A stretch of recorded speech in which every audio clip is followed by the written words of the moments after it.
Envoûtement, manipulation et contrôle spirituel. L'envoûtement de l'âme. L'envoûtement amène quelqu'un dans l'emprisonnement de son âme. L'envoûtement peut pousser quelqu'un à quitter son travail, à quitter sa maison, et même l'envoûtement fait monter l'animal en vous. Vous pouvez réagir à une petite discussion et après vous regretter ce que vous aviez dit. Quels sont les effets de l'envoûtement? L'envoûtement qui pousse une femme à quitter son mari, un homme à aller vers une femme étrangère, un enfant à apprendre la drogue, et encore plus, l'envoûtement peut conduire au suicide car vous êtes aussi de vous manifester dans l'obsession qui n'est pas vous comme une force qui vous dirige, qui vous oblige à faire tel ou tel acte, à parler, exprimer et il souffre tellement.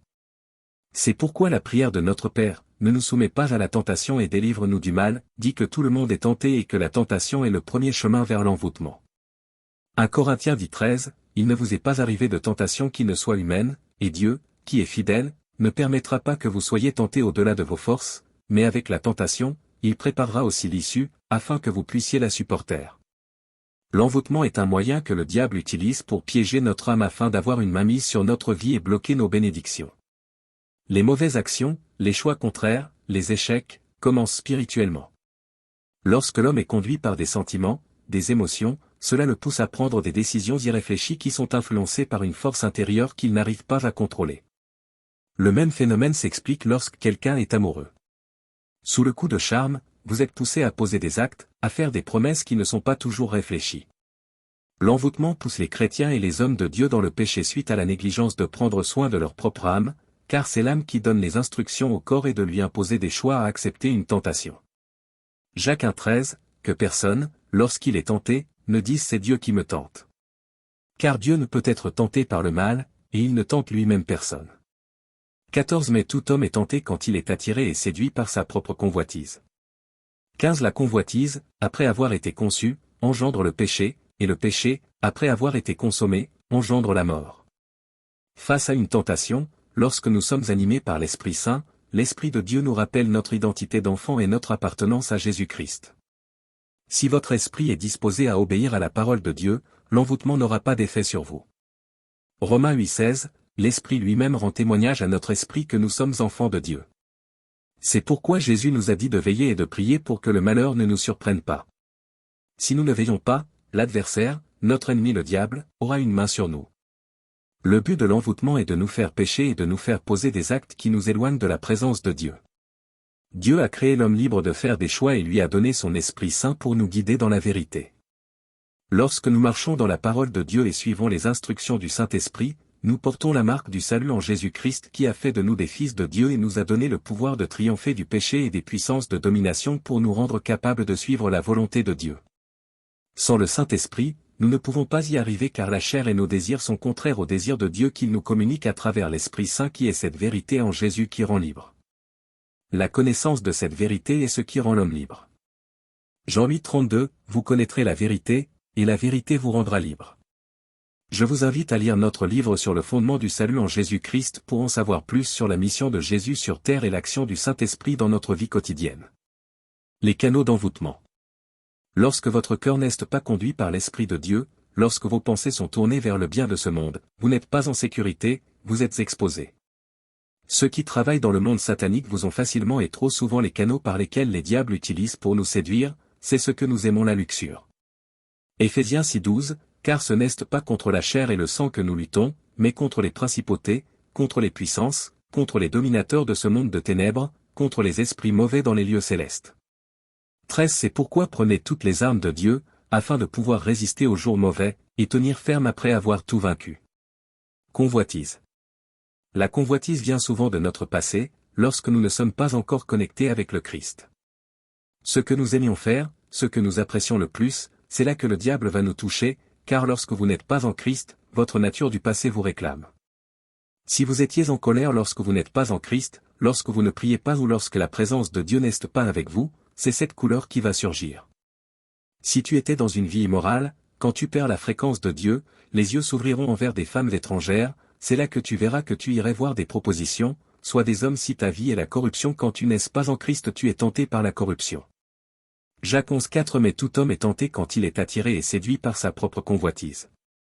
15 Alors la convoitise, quand elle a conçu, enfante le péché, et le péché, quand il est consommé, produit la mort. Rappelez-vous que les désirs de la chair sont opposés aux désirs de l'esprit.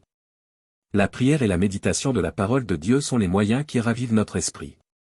L'esprit instruit le corps et l'âme à ne pas pécher, mais quand nous ne sommes pas dans la présence de Dieu, notre esprit n'est pas en communion avec le Saint-Esprit. Les revendications. Nous provenons des familles et des tribus auxquelles des malédictions ont été prononcées. Rappelez-vous que lorsqu'une malédiction a été proclamée, c'est la génération de la suit, et nous naissons dans des familles où des revendications sataniques existent. Dans la plupart, je dirais dans toutes les familles, si ce n'est directement de vos propres parents, ce sont des grands-parents ou les arrière-grands-parents qui n'ont pas connu le Christ et qui étaient plus attachés aux coutumes.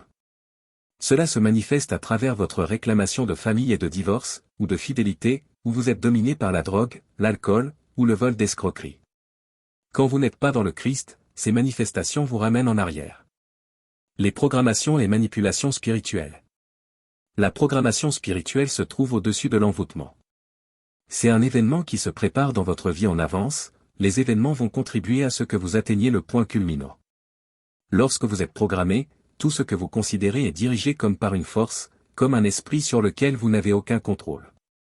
Si vous voulez faire quelque chose, vous serez marqué comme résistant au fait que vous êtes dirigé vers un autre canal. Votre chemin de vie est comme quelqu'un qui suit un tunnel.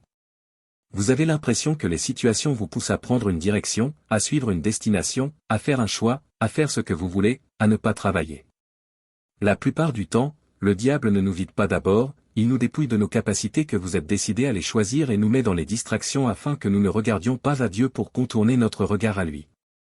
Car il sait que tant que nous nous appuyons sur le Christ qui est plein, il ne réussira pas, alors il fait tout pour nous tenir à l'écart de la présence de Dieu pour nous mettre à l'écart pour bien rire. Lorsque vous êtes programmé, vous pouvez croire que votre vie se déroule bien, et soudain, une situation survient qui bouleverse votre bien-être. Vous ne contrôlez plus rien, comme si quelqu'un dirigeait vos décisions. Jean dit le voleur ne vient que pour voler, tuer et détruire, moi, je suis venu pour que les brebis aient la vie et qu'elle l'ait en abondance. La manipulation est l'une des principales méthodes que les agents de ténèbres et occultistes utilisent pour contrôler la vie des chrétiens. Ceux qui sont avancés dans ce monde obscur sont conscients et peuvent l'afficher même publiquement. Une personne qui pratique ces actes peut vous poser une question, vous regardez ou même vous envoyer un message et vous vous sentez obligé de lui raconter votre vie ou de lui communiquer des informations qui ne sont pas liées à votre conversation, ou de lui parler de votre vie, de vos projets, comme une force qui vous attire vers elle ou vous pousse à révéler votre vie. Certaines personnes prennent même des décisions qui ont un impact sur leur vie, d'autres prennent des engagements et font des promesses. C'est une stratégie de vous faire prendre conscience pour vous manipuler. Après avoir pris conscience, vous regrettez ce que vous avez dit ou vous vous demandez pourquoi j'ai dit de telles choses. Nous sommes condamnés par nos paroles et nous en serons sauvés, dit la parole de Dieu. Rappelez-vous que la mission du diable est de voler, de détruire et de tuer. Jean 10, le voleur ne vient que pour dérober, égorger et détruire. Moi, je suis venu afin que les brebis aient la vie, et qu'elles soient dans l'abondance. Le but de la manipulation est principalement de détruire vos plans, de vous faire tomber, de bloquer votre progression. La Bible dit que lorsque vous avez l'impression d'être pris en gage par votre frère, dégagez-vous. Proverbe 6:2, si tu es enlacé par les paroles de ta bouche, si tu es pris par les paroles de ta bouche, fais donc ceci, mon fils, dégage-toi, puisque tu es tombé au pouvoir de ton prochain.